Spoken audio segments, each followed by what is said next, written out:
I thought I was home alone. Hey, welcome to Storytime, where every story pulls you in. This one, it still gives me chills. I thought I was home alone, but I wasn't. It happened one night after work. I got home, tired, just wanting to relax.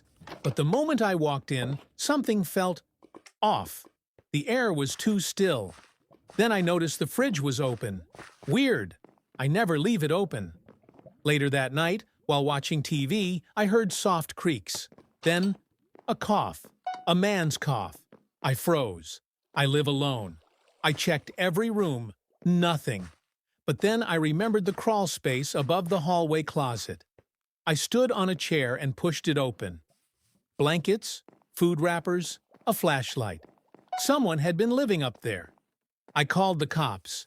Turns out, a guy had been sneaking in while I was at work, living above me for weeks. Now, I check every ceiling before I sleep.